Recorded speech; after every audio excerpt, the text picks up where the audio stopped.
La face jeune est caractérisée par un aspect de plénitude des contours.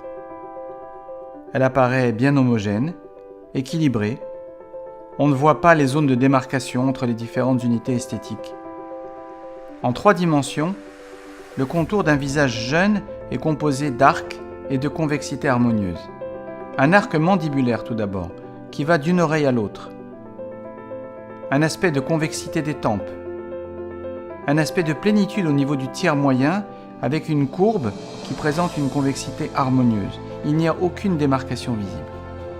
Sur le visage de profil, le front apparaît convexe et un arc marquant la projection de la pommette. Un arc bien dessiné. Également au niveau de l'ovale, il existe un arc allant de l'oreille jusqu'au niveau du menton, un arc parfaitement bien dessiné. Le vieillissement se manifeste de différentes manières, variables selon la morphologie, les traits génétiques, le mode de vie ou les épreuves de la vie. Néanmoins, certaines évolutions sont constantes. Regardons d'abord un visage jeune. Ce visage apparaît lisse, lumineux et surtout il apparaît parfaitement homogène.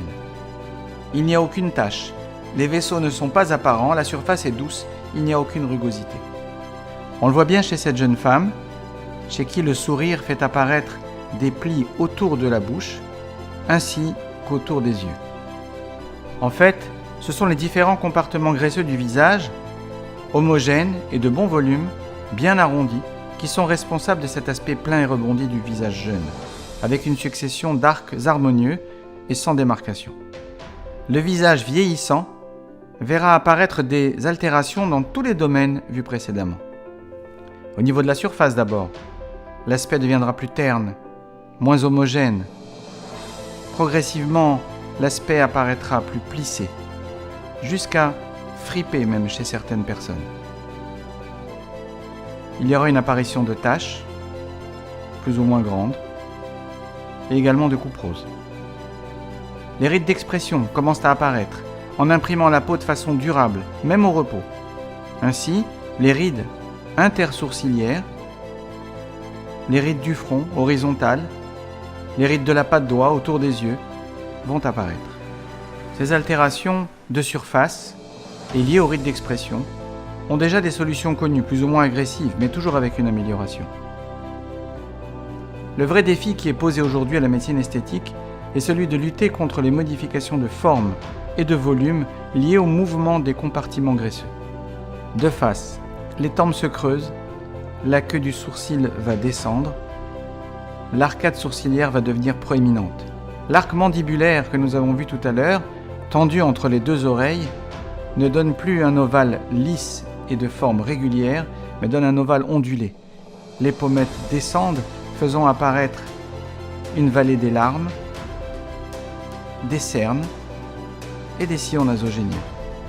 Les commissures des lèvres descendent et les plis d'amertume apparaissent. Sur l'aspect de profil, on retrouve effectivement la queue du sourcil qui est descendue, qui ferme le regard, les pommettes qui sont descendues faisant ressortir un paquet graisseux en surplomb du sillon nasogénien.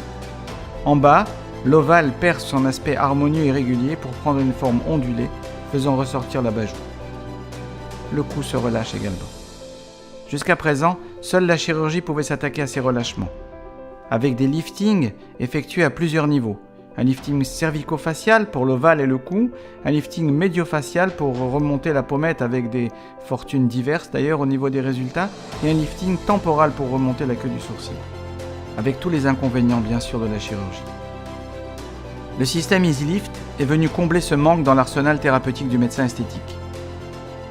Cette technique, développée depuis 2006, utilise simultanément 2 types de fils. Les uns crantés pour s'accrocher au tissu et redistribuer ces mêmes tissus sur la longueur des fils. Ce sont des fils fabriqués en France. Les autres lisses pour soutenir ces fils crantés et les mettre en tension. Ils serviront à fixer le système en hauteur sans l'amarrer au tissu. Ces 2 types de fils sont des fils permanents, parfaitement biocompatibles et de grande qualité. En fin d'intervention, tous les fils sont enfouis sous la peau et le cuir chevelu, plus rien n'apparaît, il n'y a aucune cicatrice.